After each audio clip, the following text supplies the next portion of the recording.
Welcome again, Muhammad. How are you doing today? I'm good. How are you, Ismail? Alhamdulillah, great, great. Ramadan Kareem to everybody. Welcome to our new episode. Today's topic is Food, what's today's topic? food and delivery. Food and delivery. Yeah, it's in the spirit of Ramadan. Yeah, perfect timing. It's the perfect timing of the year when you don't want to think about food, but we're gonna bring food to you. Yeah. So So sorry, guys, if you're fasting now. So yeah, bear with us. yeah. Hopefully, we'll keep it as short as possible. We'll keep it to the business side and avoid talking about shawarma and kebab. So And barbecues in the backyard. yeah, All right. good deal. So, Good deal. so what do we have in food? So if we we're looking at the food sector in general, like that's the overall encompassing sector. And what we're going to do is divide it into the sub areas, right? So if we're talking about the food industry, you got the grocery as part of the supply chain. We have the restaurants themselves, got the delivery, and maybe we'll hit on Reservations, maybe? farming and reservation, yes, and the reservation part, yeah. So Organic foods, the traditional, let's say, restaurants, cafes, some ideas that we have, some promising startups, and I think the kitchen as a service. So yep, yeah. we'll hit on that, and we'll see how what is working here in the US, what is flourishing now, and especially in the light of the COVID-19 situation, how that actually disrupted this industry, and then we'll focus more on relevant domestic examples. Maybe identify places where there isn't much service there, and why is that a problem, or why is there's no growth, or do we see a growth in that area? All right. So Yes. starting with delivery services, let's say we have, I believe, a large number of companies in the US Very operating much in so. that space, That's true. as well as Yeah. the same thing here in the region. So take it away in the US. Yeah, I'm just gonna give an overview. Like so as you said, so prior to the COVID-19 situation, that there's still a variety of delivery channels. However, the situation of COVID-19 came to be, and now they're actually rising in demand, in popularity, in use. And just to name a few, I'm just going to hit on a few. So you got the Fedora, you got Takeaway, you got Deliveroo, Glovo, DoorDash, um, Delivery Hero, Uber Eats, and far more. And even like you still have your classic local food chain or a store, like a pizza store, for example, would still offer you a takeaway or a delivery. So they'll usually the restaurants and kitchens would subscribe to all these channels to offer you as many as whatever channel is possible to go on and use their service. And now with this situation, that all these providers are jumping on the chance and like offering credit, incentives, any means necessary to win a new customer to use their service. So, but yeah. do you think working this, and of course, taking the pandemic aside, if do you think an investment or a startup working in the space has a chance? No, I mean, yeah, you're right. That's a good question. So the short answer, it's no. There's a variety. Like, there's a fact is there's a big number of providers, which means it's going to bring the cost down.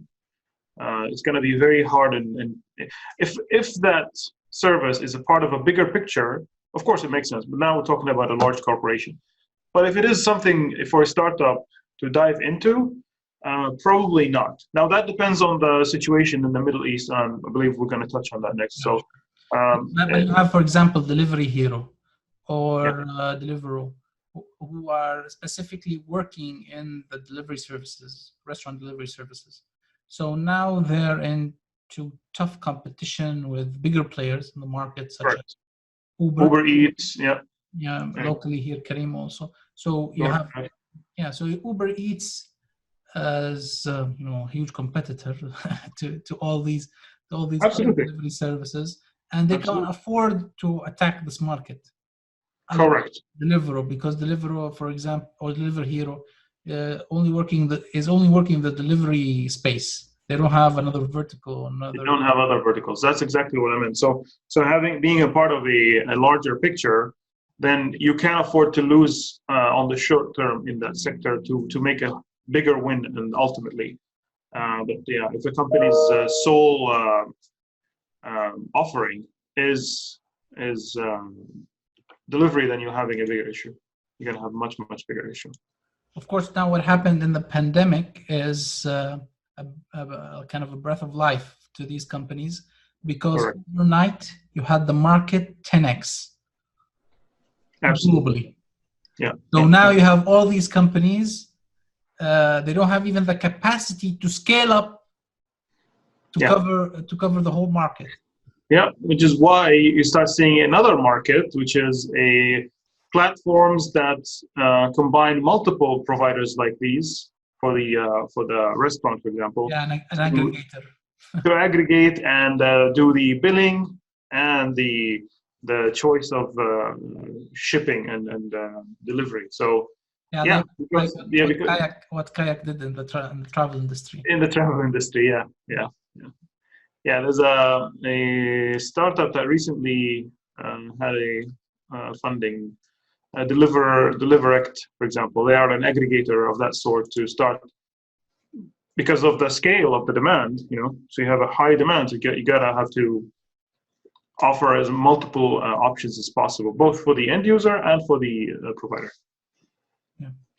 In the Middle East, you have that situation. I think it started with TALABAT. TALABAT is one of the top success stories in the region. Mm-hmm. So TALABAT in 2015, it's a Kuwaiti company that expanded to Saudi Arabia. And in 2015, it got acquired by Rocket Internet for, I believe, $170 million. So that was kind of the first success story in this field that I believe sparked more investment. Mm-hmm. Okay. Delivery services. So you have now other applications such as Hunger Station in Saudi Arabia. You have other than that several like now the big players are playing in this market, like Kareem now, Uber Eats. Of course, Uber Eats a couple of days ago exited the region and transferred its business to Kareem now. Kareem, yeah. Yeah, to Kareem now. So you have also, I believe, two contenders, especially in the Saudi market, like MRSOOL and SAEE. So the kind of the ordering process is a bit different between application and application. So, for example, in Hunger Station, you have a set menu that you just pick and choose. In MRSOOL, you have that option, but also you have an option to just write down your menu, your order. So they just take a photo of the menu, upload it to the application, and you just write down whatever you want, and it sends it to the drivers. So in MRSOOL, it's kind of a marketplace between customers and drivers. So it's a bit different than Hunger Station. Hunger Station, they actually talk to the restaurants, and the restaurants, they send the food themselves through their delivery services, or Hunger Station handles the delivery for them, so they have their own drivers. In the case of MRSOOL, it's like a marketplace where you just place your order, and you have a couple of anyone can work with MRSOOL application. Can use that marketplace, yeah. So can use that marketplace.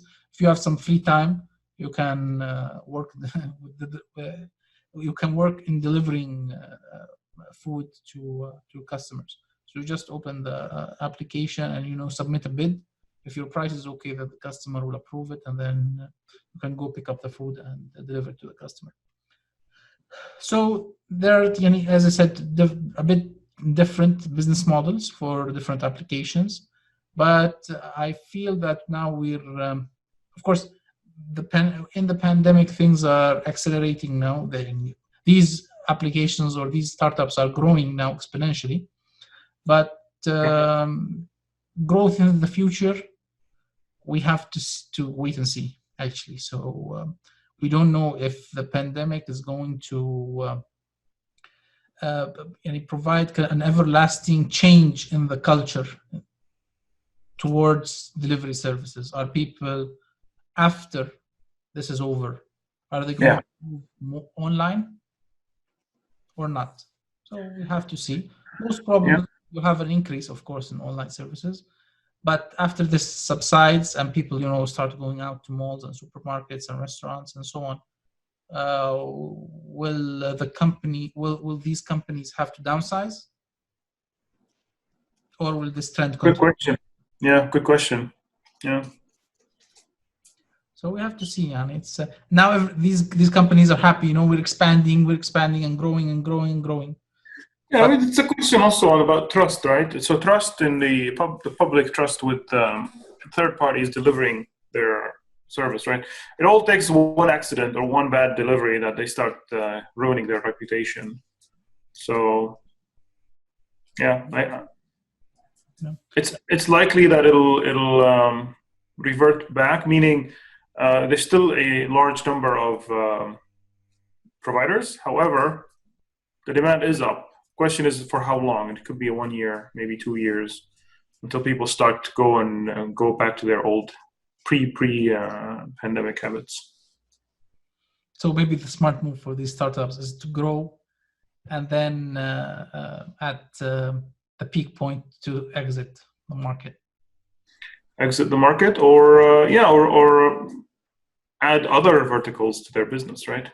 Because maybe it's strategically important to stay in this because the pie is big enough to have multiple players, and then look at other. I'm sorry, when I say exit, I mean to sell the company. To sell. Yeah, maybe it's worth to sell the company. Yeah. Because when you're at the peak, you're at the highest valuation. Fair enough. Yeah. Fair enough. Yeah, but you have to understand, it's still if we're looking at the entire Arab world, a service like this in Kareem and just maybe transportation is very common, right? And even though regulations may change, but more or less they're offered throughout the region, so it can actually scale throughout the whole region. And then something like a delivery could be as well a similar. It's built on the same wheels, more or less, right? So there is a chance for a significant growth. So they could start from GCC, but it has the potential of scaling throughout the whole region and providing one very rare case of a unanimous offering. Of course, now you have in the same space is grocery delivery. So getting your supplies from supermarket delivered to your doorstep. Yep. Personally, I feel I like the service very much, but most of the time, half of the things I order online are not available. So I order, there's a delay. I get 5. Yeah, there's a delay. Some things you have to wait. So it has its drawbacks. Of course, again, there is a variety, and even these same food delivery service startups and companies are playing in that sphere. But you have also now, when you start to, there's a unique case for Amazon, for example. Amazon is bringing that in-house as well. So they offer, I think 2-hour guarantee. Yeah, and they offer it through their because they own a grocery store. They have a chain on the ground. So through their Whole Foods, they can afford to be a major player. So that's a missing piece. It's interesting to see how can you bridge that gap. So if you're offering delivery, and how are you going to bring all your variety of providers. So there's like the big grocery stores, and there's small ones like the mini marts and anything in between. So yeah, it's quite a challenge. I see it. Yeah, we have But that's samples. pretty gross up here. Yeah, we have samples like El Grocer in Saudi Arabia, Nana. We have, I believe, also you have the big names also coming online. So like MRSOOL also. It's not just delivery, and it's also grocery delivery now. You have Karim now also. They deliver grocery. Jumping into grocery, yeah. You're actually also competing with the actual brands. So you have, the big supermarkets here in Saudi Arabia, like Danube, Panda, Artham. All these supermarkets now have their own applications so that you can you can order online. Yeah, so it makes sense. That makes sense, yeah. Yeah. So what about established brands like I don't know, I forgot the name of the larger shopping centers. Like I'm not sure if there's like a Costco, but like Carrefour or stuff like that. Yeah, do they have their own service, or they go through these third-party channels? Both.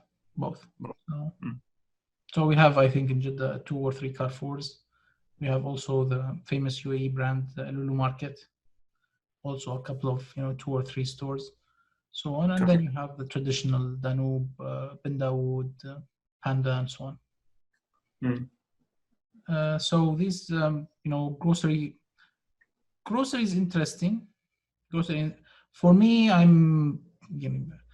I prefer to stay at home and work than to go to a supermarket. Yeah, there is a case. Yeah, you're right. There is a case more, different than restaurants. There is a case to be made for groceries. The need is there. You always go. You either go shopping or, you either go shopping or you have to order it.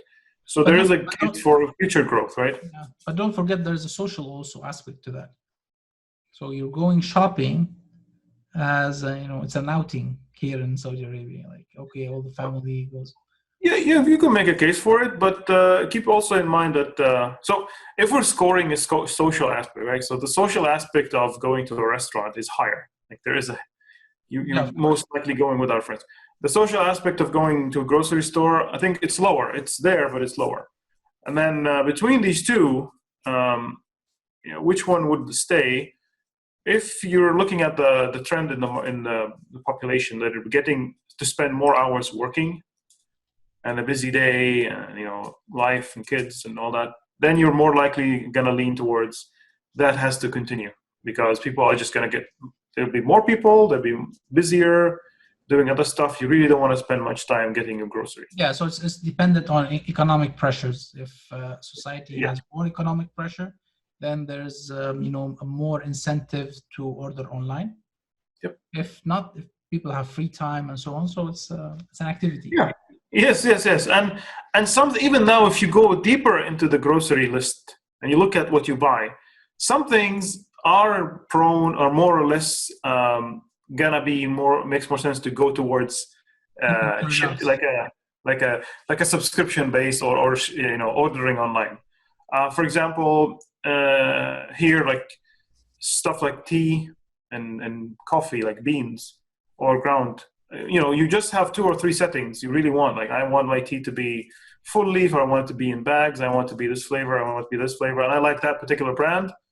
And that's it. So really, why do you want to go and shop for this something like that, right? You just have it on a recurring list or order. Other things like fresh fruits and vegetables, you can say either or, right? Some people like to go and have there's a multi-dimension in shopping experience, right? The shape of the fruit, the smell of it, the way it feels, maybe the size. So there's a more nuanced. Now a bit more innovation in the bakery side. So during the pandemic, you have like the famous, bakeries here in Jeddah, for example, Ahmad bakeries. They have, that, good bread that people like to buy from the shop. Now they've transformed into a subscription service. So you can just buy a coupon booklet and schedule a delivery, for example, weekly. Like I need 4 bread bags in every week, and they deliver it on a weekly basis. And you just buy, for example, this small booklet, which is like 100 coupons or something, and then you just you schedule like how many bags you need per week, and they deliver it fresh to your doorstep. Yep. So now that's pandemic has accelerated the move towards that, and Yeah, and maybe the advantage for the pandemic here, for some business like that is it increases the profile. Like it's now more acceptable to do a service like this. Yeah. And it will increase the reach for a more number of people. And personally, it's much better because when you go to the supermarket, you don't always go at the time that the bakery is open. So you end up, getting day-old bread baskets. Yeah, some stale, close to stale bread. So, and you don't have time, to go again. So you just buy it and go out. So if you have this kind of fresh bread coming to your doorstep, I think it's an advantage. And we're going to see more and more of these, I believe, in the future. Yeah. Now, what about like maybe before we skip this? So, what about like domestically? So, restaurants or let's call them service providers. In this case, so like the bakery or other like coffee shops that source their material locally, would that enhance the brand further so that people know that they're eating or consuming something made like organics and organic, locally grown, so yeah. It's I believe people now are more interested in experiences than in the source of the food. So source of the food is important, of course, then that it's organic and it's so. But yeah. I believe people are more interested now in just the experience and the brand. So you have, for example, in what happened in Jeddah season and Riyadh season festivals, a couple of years, like last year and the year before that, you had all these big brands, big international brands, fast food, fine dining, and so on, that are not actually in Saudi Arabia. They come in and do these like temporary outlets for a month or 2 months. And you have these completely fully booked throughout the festival. So people are dying, I think, for and hungry for these experiences. Something different, something new ideas. And you see a couple of here in Saudi Arabia, for example, when Munch Bakeries, they opened for business, they started this, cupcake customization. Yeah, cupcake. So it's new type of cupcakes, lovely branding, lovely customer experience, and so on. So that helped their brand considerably. You have, of course, the famous Attas restaurants like Biblos, Baharat, and so on, which you have like Indian experience, Lebanese. These are on the higher end, the luxury experiences. Like high-end Lebanese, high-end Indian, high-end Chinese, so on. So these are quite famous here in Jeddah. You have going now to you have like cafes. So for example, Dira Cafe. Dira Cafe is kind of the Saudi Starbucks. So local chain, yeah.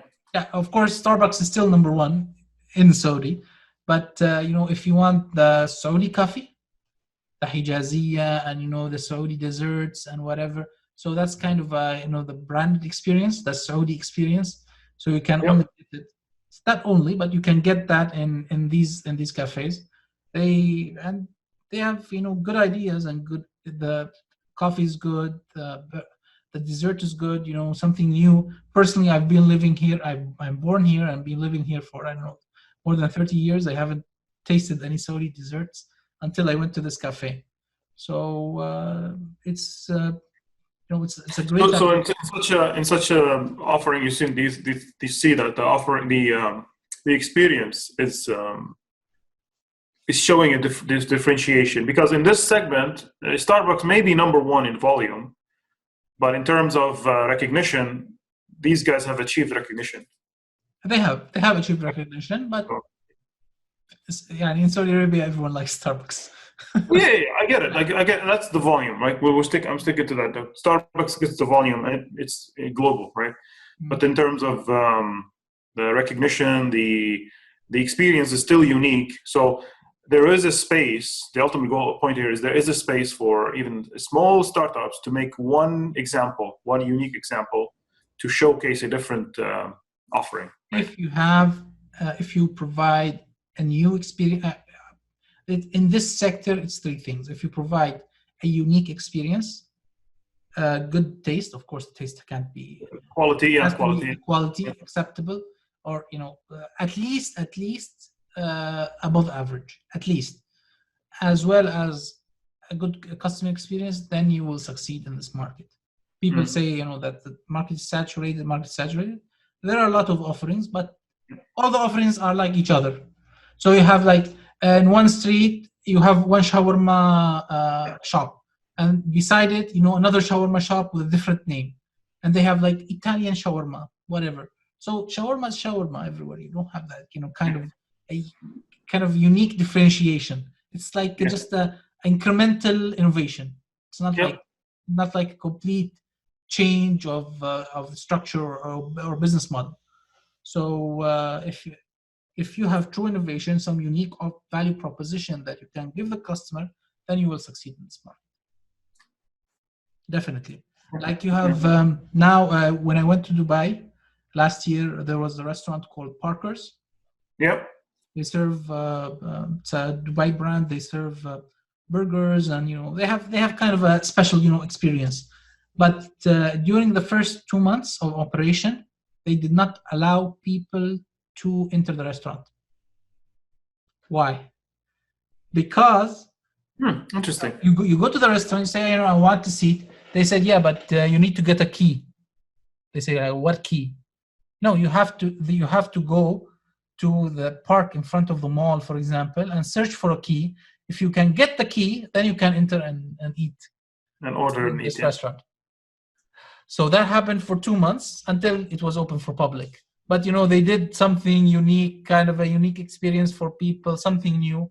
Now people are standing in lines in front of the restaurant. Together, yeah. So they built hype, and they had the experience lockdown, and clear, because you can make the point you make is clear. It's you can say even there's hundreds of thousands or millions of shawarma stores in the whole Arab world, right? Many, and the same thing. It's mimics the burger experience. Like in the US, there's many, but those artisanal, very custom burger shops, they exist and they're doing well. And even though they're competing with giants like McDonald's and Burger King and Wendy's and so on and so forth. So yeah, that's a good point. It's a good point. Yeah. Yeah. Now moving to reservations and reviews. Reservations. Yeah. Restaurant reservations, of course, it's always a hassle. You have to know the number of the restaurant, call the restaurant, check if there's a reservation, if the restaurant answers you in the first place. If it's busy, then you have to wait for a couple of hours just to get an answer. And then you find the restaurant is fully booked or so on. So you see kind of the apps, applications, and websites, something like Eat or like Reserve Out, to make reservations online or through mobile applications in your favorite restaurants. I think you have the ability to reserve in the restaurant, plus the reviews and everything, feedback, all in one place. Absolutely. So it's a good idea. There's a good amount of scale to it. For sure. Yeah. But it's easy to copy. So easy to copy, and if you build a database of majority of the market, you already mapped it, right? And you establish trust with these brands and offerings. It'll be hard competition to come in and move Yeah, you out of the way. so in these markets, you see first mover advantage. If you're the Correct. first in the market and you've mapped if you mapped 70% of restaurants in the region, then you own the market. That's it. More or less, yeah. So here there are multiple. One of the most famous ones is Open Table, but there's a variety of them. And I'm speaking from my own experience. So I use Open Table or equivalent. So Open Table is close with. It's independent, but it works well with Apple Maps. Now, if you're using Google, Google offers their own service and their own partners, but they also can open a channel to go through Open Table. But you can use TripAdvisor or other avenues. But the market is so big that you can have multiple players here. Now, if we're talking when do I use it, I prefer to speak to a human, if it's a small scale engagement. So I know the restaurant. I don't need to go and search as like, give me ratings, give me the best, blah, blah, blah. I know which one I want to go. So if I know where I'm going, I know the restaurant, I'll just reach out to the restaurant and get a custom experience. I'm talking to a human and I'm detailing what I want in my reservation. And usually it's a small scale. So we're talking 5-6 people, no more than that. And I know where I'm going. Now, if I don't know where I'm going, then I want to go through a service provider like Open Table, sort through the options, by the cuisine, by the time I want to go, but how pricey or expensive, pricey or cheap it is, how far it is from a certain location. There's multiple factors you want to factor in. And then I will go in and say, okay, I picked this restaurant and I go through the system because it's much easier to do that than to deal with the hassle of calling the restaurant after you figure out who you want to go to. But it varies. And then the other factor I want is the size of the party. So now if we're talking large parties, like 12 people or 20 people, 100% I will go through a service vendor. I will not bother calling anybody and try to get a time. Yeah. Personally, locally, I don't use the application much, but when I'm abroad, definitely I go through these applications because it's much easier, especially when you're going to these authentic, let's say, restaurants. There's a language barrier maybe, so it's much easier just to list everything that you want and just send it throughout. Yeah. And you do it on your own time, right? So you're in a bus, you're in a taxi, you got some time, you're not doing anything. You can do it. You do that on your own and sort it out rather than dedicating more time at a later point to figure out what you want to do. So, solving a problem like this is absolutely worth it. And the more, like you said, the more you have market share, and you can probably share them throughout multiple platforms. So it could be 4 or 5 different platforms. But the more accurate you're rating people or vendors, and you're giving them a proper score and a detailed description of what they offer, what the menu is, have people rate the restaurant, the better it will be. Yeah, definitely. For example, if you have Eat, I believe is a Bahraini company. So if you're how many restaurants are in Bahrain? 70 restaurants, 80 restaurants? If you own the 80 restaurants, then what's the use of having another application? Correct. Of course, they've expanded to the UAE. I don't know if they did to Saudi Arabia, but they're scaling from country to country. But as I said, if you own the market, the larger share in the market, then there is no added advantage for another startup to come unless there's some unique proposition that's, and it has to be kind of a 10x proposition to shift or to move from the existing contender. Yeah. All right. Yeah, that's fair. So some innovative, or let's say out of the box ideas. I've seen Kitobi. Kitobi is kind of a kitchen as a service platform. So if a restaurant wants to scale quickly to different cities, they can use it using Kitobi, which is a central kitchen. So you just outsource these recipes to this kitchen, and they pre-cook your meal and send Oh, it to yeah, your restaurant. yeah, yeah. So they pre-cook it and send it to your restaurant, and you just heat it and serve it to your customers. So that's a quick option to, number one, reduce the cost of your kitchen. I was attending a video, I believe, a couple of weeks ago by Faris Turkey. Faris Turkey, he owns a breakfast fast food chain called Futur Faris. It's quite famous in Saudi Arabia. So he said that minimum, if you want high quality kitchen in each outlet, then you would need to spend 500,000 riyals. So 500,000 is like $150,000 at least for the kitchen. So if you can outsource this kitchen, so you decrease about I think about half the cost of the outlet. So that's a significant saving for the restaurant business itself. And of course, if you're scaling to another city that globally, and you have a restaurant, you have the same company there, so, and they already know your recipes, so you can open multiple outlets and scale globally very quickly. So a company like Kutubi, they have, I believe in Dubai, in Saudi, in London, in the United States, they've expanded quite a bit. Okay, I see. I mean, there's a very valid point, especially when you have a unique recipe or a menu. You have a unique menu, and you worked hard on the experience. So you have the interior design figured out, the ambiance is set. You have your menu set. The most expensive item left is the kitchen, like you said. So a kitchen is very, very expensive, and if you have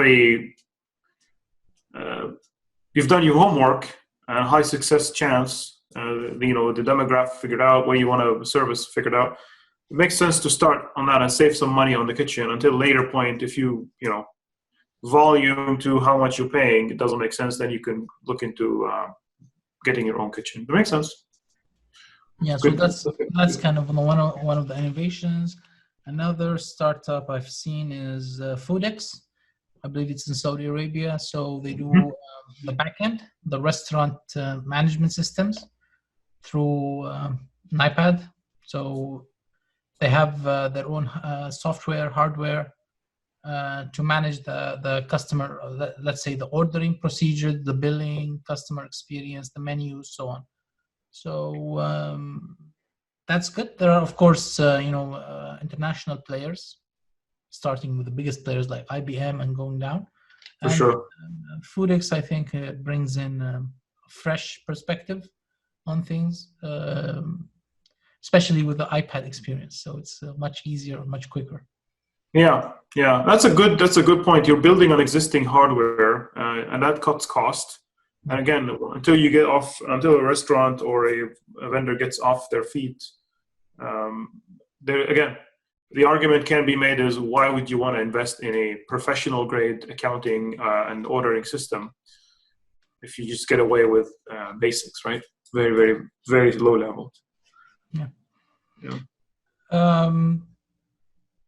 Fresh foods, organic.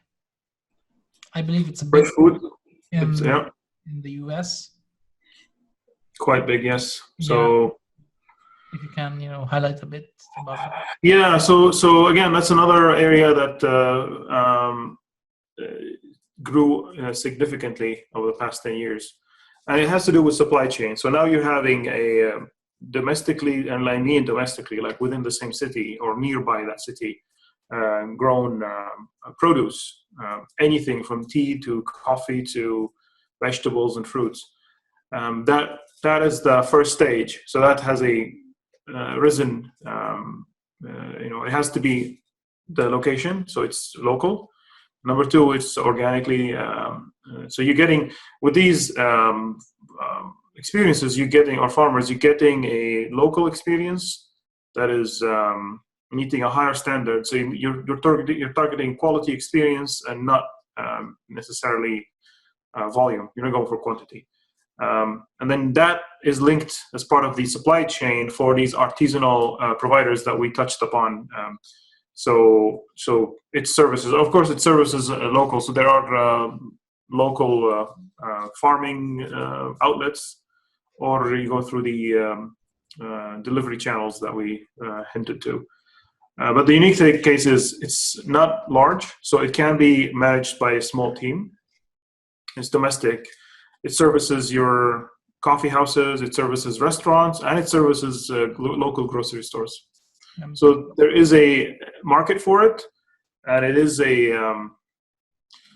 interesting to see. So New York City, for example, there's multiple of those farmers that are renting the rooftops of high-rises and buildings, and they're just using them as a green use of the space to make vegetables and fruits, and Wow. And it's marked up. It's marked up, seriously marked up. That economically it doesn't make sense, but the market is there for it because it is going for high-end restaurants and for these hip places to be part of the food chain. So, market pull again. Yeah, market pull. Yeah. I've seen some examples in Turkey where it's a subscription-based model where you subscribe on a yearly basis to one of the farms that are operating there, and they send you, I think, on a seasonal basis, they send you a box of all their fresh produce. So you have like jams and eggs and butter and fruits and vegetables and honey and so on. So you see kind of these boxes, come in on a seasonal basis to these customers. In Turkey, they're quite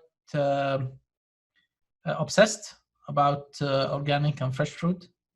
Yeah. So I still don't see that in here locally in Saudi Arabia or maybe UAE, but a bit better. But in Saudi Arabia, I see still it's a fast food culture. Fast food culture, yeah. Yeah, still, but it's growing on a daily basis. You see some, boutique outlets supplying these kind of fresh produce. Gotcha. Yeah. But I haven't seen them grown still to. Yeah, I don't see the growth still in that. Yeah, and that could be it. It's not the right time yet. But the wave is coming, so that's something maybe worth studying and keeping an eye on. Yeah, as the population becomes more health centric, and the government now is putting more emphasis on exercise, healthy food, and so on. Opening parks, opening these kind of walkways for people to exercise, installing exercise machines on pavements and in parks. So you see kind of the direction, and that way and for example, biking competitions, I've seen marathons, I've seen, so these things are now, picking up. So as the population becomes more health centric, then I see a market, starting to grow in that area. Fresh food, organic food, salad business, order your salads. So I believe there's a shop here that you can order your own salad. They only sell salads. So, but I think it's a bit early for that, but it's going to pick up soon. Yeah, I agree with you. It's this business is growing, and again, it goes into, like I said, there's multiple ways you can service this. If you're aiming at boutique quality and not mass market, there's a domain for that. You mentioned the salad business. There's the other area that we're seeing here, and it's been going on for years now, is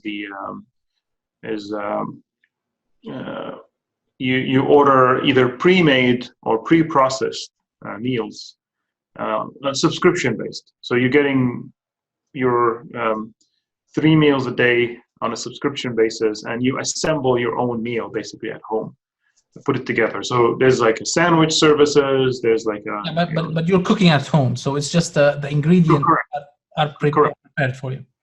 Yeah, and then there's a variety. So there's a variety of startups operating in different stages of the cooking. So you either start from the raw material and with the recipe, all the way to a sandwich pre-made and packaged, and you just need to heat it up. So, and anything in between. Yeah. Now, if, for example, here in Saudi Arabia, you have the diet center, which it's if you're going to go on a diet, then you can just order. You can subscribe to their service, and they send you 3 meals a day already pre-prepared. You just heat them and eat them up. And it hit a good market because especially for professional people busy, you don't have time to shop for groceries. You don't have time to prep your meals. Up to the health center people. So either you're going on a diet, or you are on a diet but you want to eat organic prepared meals and you don't want to bother cooking them. So and to the vendors that will give you even a breakdown by your nutrition value. So how much of your fat are you hitting? How much proteins are you consuming? How much of your carbohydrates? Which is very like your macronutrients are important for people like going on a fitness craze and they want to hit the specific targets. So there's all these offerings in between, and that could be from a third party up to the gym itself. So some gyms would offer you the meal, they give you a breakdown of what's inside it, and anything in between. Really, yeah, it's a huge business, huge business.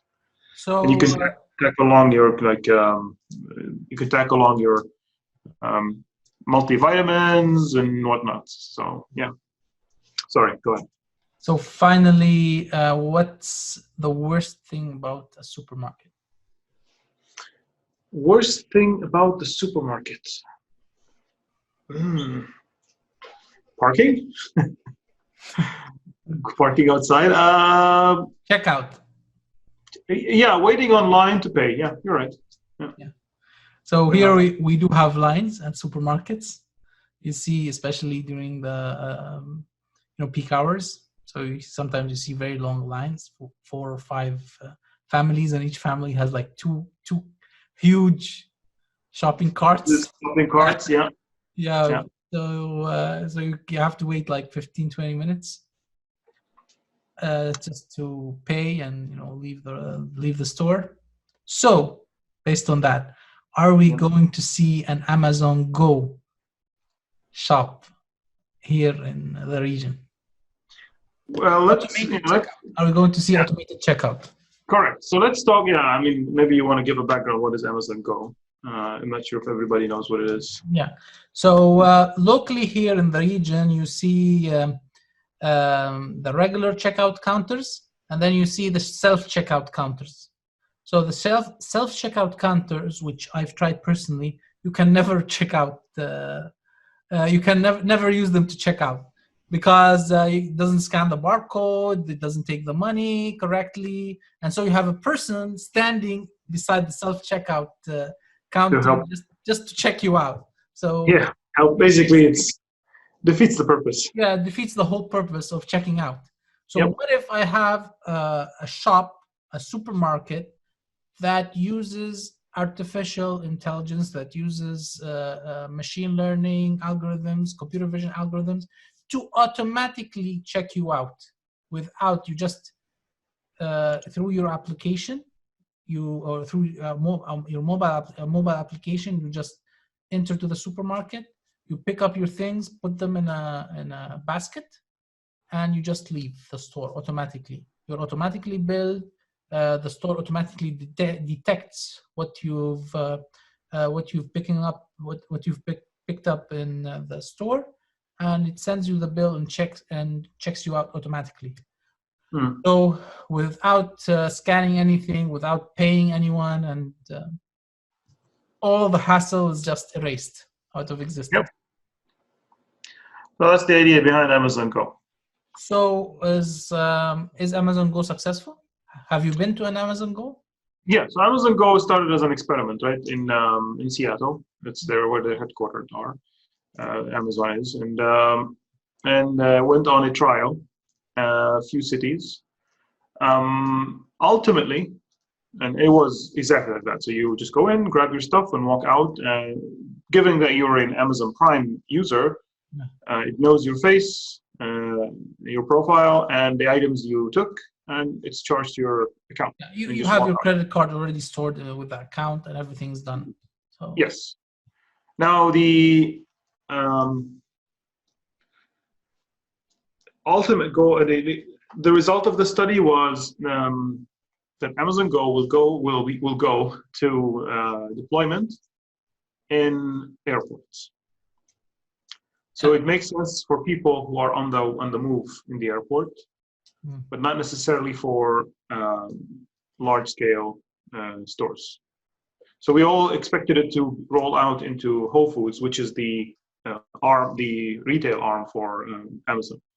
It didn't, and Amazon chose the track of keeping it limited because of the. is it a technical bug?